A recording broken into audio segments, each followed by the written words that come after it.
Hello, my name is Tony. I'm from Thinking Cactus. Today I'm going to show you how to take a screenshot of your scene as well as how to render out a movie for ZenCub3d. And I'm going to load a scene that I prepared earlier.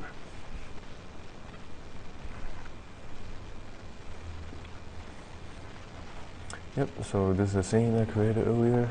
So move the camera to find a scene that find a composition that you like, and with nothing selected, press space and left click on take snapshot, and this will automatically save what you see in the camera to the folder snapshot. And the picture will be whatever the resolution of your window is, so make sure you know what resolution you're working at before you take a screenshot. Now we'll move on to the render settings. So press space again and left click on render GUI. So this is the render settings, and this is the basic settings. And so it starts with the render duration.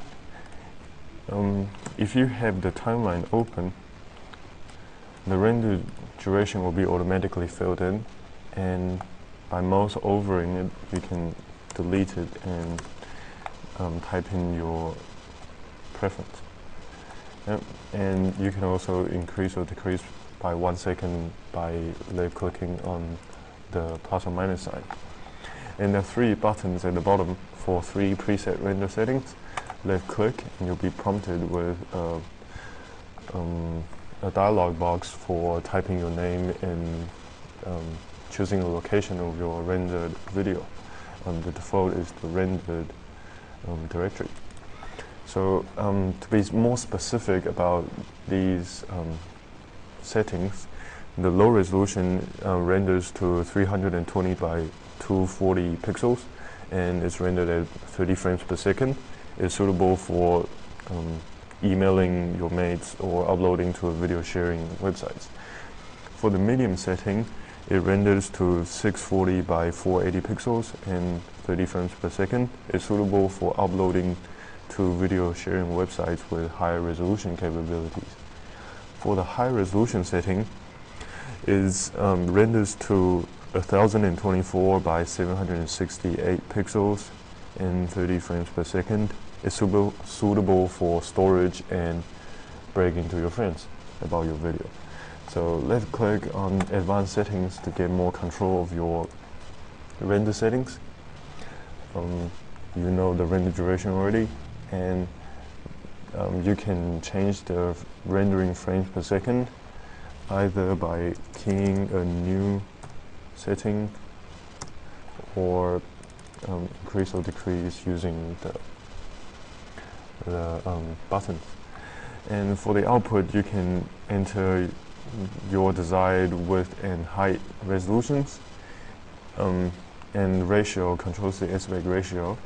You can left click to toggle lock or unlock. When the aspect ratio is locked, entering one setting in the resolution changes the other as well. In the saved directory, left click on the dots and you can browse the folder that you want to save to. And in the file name prefix, you can say your file name followed by the number, and then file settings. You can either output your video in video format or as a series of pictures. And the frames will be increments of this number. So the first frame will be the file name 0, and then the second frame will be 1 and 2 and 3 and so on.